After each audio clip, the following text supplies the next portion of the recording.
Hello, it's Brett. Thank you for coming by my channel, and if you're returning, thank you for coming back. So today, as promised, I am going to be going over my halfway top 10 of the year so far. Thank you for all your comments, and what I decided to do based on how people weighed in is I'm going to do a video about the halfway top 10. After that, I'm going to talk about 5 books really quickly that were some second quarter faves that could have easily been on this top 10, but they just aren't. So, but I did want to give a mention to some of those books as well. So if you just want the top 10, you can just stay for that. And if you want to hear what the other 5 were, stick around for that as well. Okay, great. All right, so before I get launched off, I just want to talk about the 2 things that I'm reading now. One is The Wedding People by Alison Espak. I actually started listening to this yesterday, and thank you to Henry Holt for this. It's really good, you guys. I'm only about 40 pages in, but it's about a woman who has come to a hotel effectively to end her life. But when she arrives at the hotel, it's been taken over by a wedding party. And right in the beginning, she is stuck in the elevator with the bride. And what happens? Really good. It's really funny, sweet. I have a feeling it's going to be one of these touching books. I have a feeling this could, really, with word of mouth, be a big book of the rest of the summer. So it comes out July 30th, so look for it. But I'm really enjoying it. The other thing is John Fram's No Road Home, and thank you to Atria Thrillers for this, and to John. John Fram's previous book, The Brightlands, I really loved. It was supernatural craziness. This is a little bit more of the same, a gothic thriller about a man who's married, has a son, but not from his wife. It's from a previous marriage. They end up one weekend at her family's estate, and the grandfather, is a televangelist. And what happens? But it becomes really a fight for the father to save his son. So it's giving me total summer vibes, and I'm completely here for it. So I will let you know more when I'm finished at the end of the month. All right, so those are those 2. Now, on to my best of the year. I have to say this was so excruciatingly hard. I had 8 that were really easy to come up with that I really liked, and then to try to narrow it down to 2 more was like virtually almost impossible, which I can't imagine what it's going to be like at the end of the year. And many of these books came from the second quarter. They kind of knocked other stuff out, and I just had a really strong second quarter of books. I also have to really shout out to the Gaze Reading podcast, because many of these books were featured on that show, and these authors came on there, and I would not have known about many of them had we not had them on the podcast, which also kind of enriched the whole experience for me. So bear that in mind. I just, a lot of these books that we read, and we read a lot, really became central to me. So far this year, up to this point, I have read 84 books. So these 10 are kind of condensed down from the 84. I'm also not including any nonfiction on this list. I will do a nonfiction, best of nonfiction at the end of the year. Certainly there were things that I loved, like Bianca Bosker's book, Get the Picture, which was great. Sloane Crosley's Grief is for People. Both of those are fantastic books. But I'm sure you'll see those on my nonfiction list at the end of the year. I just wanted to focus on fiction. All right, I've talked enough about all this. Let's go. The first one is Cinema Love by Jiming Tang. I love this book so much. This is about, in China, men who would go to this movie theater to basically hook up.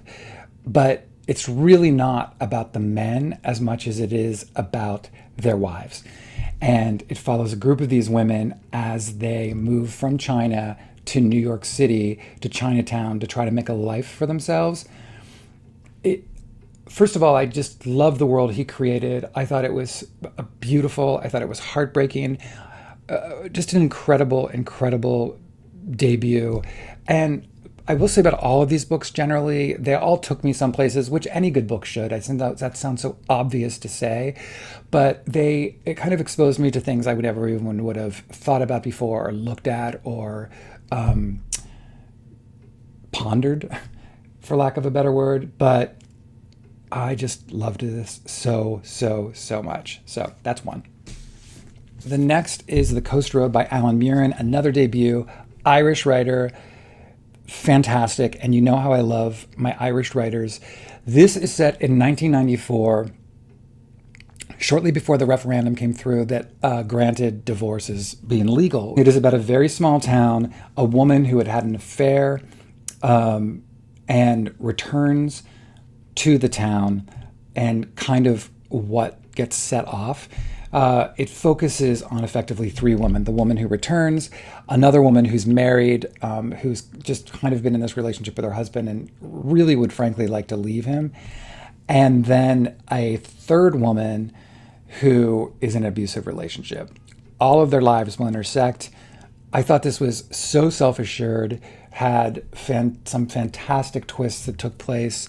Just really, really, really beautiful writing. Like, again, much like Cinema Love, couldn't believe this was a debut. You're going to hear me say it about a few more of these books because so many of what I'm focusing on are debuts, but this was terrific. So, again, debut. The Safekeep by Yael van der Wooden. Wow. I love this book so much. First of all, one of my favorite covers of the year. Second of all, what great storytelling. Set in 1961 in a very rural Dutch province. It is about a very tightly wound woman who lives in a home that she and her brothers have inherited, but her brother, being the oldest, actually owns it. She's just living there. But he comes home one day from being overseas with a woman who he said is going to be his bride, but he's got to go back out for work and leave again for a month and wants this woman to stay with his sister, which his sister is adamantly against. And this woman is very kind of free-spirited, beautiful, everything that this woman is not. And so the brother is like, you don't have a choice. She's staying here. Deal with it. And what happens? I mean, I loved this. I love this. I thought it was so beautifully written. I thought where this went, it is suspenseful. There's a bit of a mystery here. I had no idea where this was headed, but what a terrific, terrific, terrific debut. The Wolf at the Table by Adam Rapp. This is one of these books that I was like, do I include this? Do I not include this? And I went back and forth with this and a book that is on my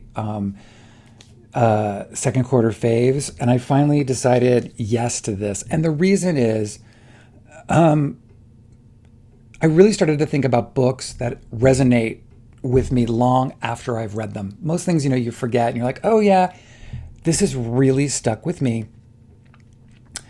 Adam Rapp, I think I've said this before, has written the book to the Tony Award-winning musical The Outsiders, which I found out after I read this, and is a very celebrated playwright. This story is a family saga that it's 4 girls and 1 boy. It follows them over multiple years, and each chapter kind of focuses on a different sibling. There's a belief among the siblings and the mother that something is wrong with the boy in the family and that he could be a serial killer. Now, it is not a shock thriller. It's nothing like that. There are absolutely moments of menace that take place, but there's nothing overtly violent that you ever see, but it also really is a meditation on our proximity to evil and how that exists in the world. I just thought this was a powerhouse, and I couldn't put it down. I kept thinking about these characters. My only complaint with the book is that he really decided to focus on a set of the siblings and kind of ignored some of the others, except in a very ancillary way. And I almost wanted to hear more about them. But it probably then would have been a 700-page book, and it's already a pretty good-sized book. But these are small quibbles. I thought this was extremely well done, extremely compelling, and something I just haven't really been able to get out of my head. So that's why it's one of my top 10. Everybody seems to be putting James on their top 10, and I am no different. I thought this was truly an exceptional piece of literature. I think you are going to see so much about this, not only for the end of the year, but as we're entering into all book award season. I think this is going to come up a lot. This is, of course, he would, as I've said before, Percival Everett said this is not a retelling of Huckleberry Finn. It is a character getting his due. That character is Jim. And what he does and how he imagines or reimagines this story is truly brilliant. So this is probably the one book I'd put at the top of my list to say, if you're going to get any book from these 10 that I'm talking about now, get this book. Sandwich by Catherine Newman. Again, this is a book to me that I wanted in my top 10 because as a parent, as someone in that space of my kids almost having both grown and gone out of the house while also dealing with parents on the other end of it, this is that sandwich of being in that. And one family's summer told through the eyes of the mother. I thought it was just kind of what I needed at the time. I thought it was really heartwarming, fantastic summer book. It just really, really, really spoke to me and resonated with me, which is why I have it on this list. So I just don't really have anything to say about it, except it's just a delight. Housemates by Emma Copley Eisenberg. Again, phenomenal debut. Debut fiction. She does have another book, but debut fiction book about two women who are living in a communal house who go on a road trip together because one of the women was taking classes at university with a brilliant but complicated professor of photography who was Me Too'd, but eventually he dies and in his will leaves her all of his work. So she sets out with this roommate to go retrieve the inheritance, or basically all of his photos. And the other woman's a writer, and what happens on the trip as they find themselves increasingly attracted to each other. Great book, beautiful writing, such an interesting meditation on art and artists. I loved this so much. Speaking of loving so much, Anyone's Ghost by August Thompson, which actually comes out this week. I thought this was just a incredible book. I don't remember the last time that I have, or ever, that I have read a book that so perfectly encapsulated what it's like to have such a yearning as a young person for another person, and not necessarily being able to articulate it or understand it, but August Thompson does it so beautifully. This book broke my heart. I don't know. I loved it so much. And for anyone who's ever had that feeling of just endlessly being in love with someone, this is the book. Marges Got Money Trouble, another book that hit at the right place. This is so fantastic. I think Rupi Thorpe is such a talented writer. Her first book, or I should say her last book, The Knockout Queen, I loved. But this one is just next level, about a young woman who, while going to community college in California, has an affair with her professor, which leaves her pregnant, and she decides to keep the baby. And she finds herself in financial straits. So her father moves in with her, who is a former WWF wrestler, and she decides to make money to start an OnlyFans page, and it becomes a massive success. And what takes place in light of that, it is funny, it is heartwarming. It's also being made into a series on Apple TV with Elle Fanning that David Kelly is writing. So that will come out probably next year. But it's a fantastic book, and just I would say a great summer read. And the last of my 10, probably no surprise if you've watched the last video I did up here, but The Road to the Country by Chigozie Obioma. A truly remarkable book about the Nigerian War, and one young man who, while going to look for his missing brother, gets conscripted into the war. It is first and foremost a war novel in all its brutalness, and it is brutal, but it is incredibly compelling, incredibly moving, some just truly spectacular writing. Obioma has been twice nominated for the Booker Prize, and I'm going to be so shocked if he isn't again for this. And frankly, having not seen anything about the Bookers yet, except for people now starting to speculate, especially on here, about what could get nominated if this is not nominated in a finalist, I'm like, what? Fantastic. So those are my halfway top 10. Now, if that's all you wanted to watch today, thank you for stopping by. For the rest of you, here are 5 books that I love from my second quarter faves, which any of these probably could have been on my top 10 if it was a top 15, but anyway. First one is Soldier Sailor by Claire Kilroy, one of the most visceral, funny, painful, beautiful books probably written about motherhood. And don't take my word for it, but ask anyone who is a mom if they identify with this, and I think you'll find they do. It's almost like a thriller, the way that she writes this stream of consciousness. I loved it. Thought it was just absolutely stunning. So that's one.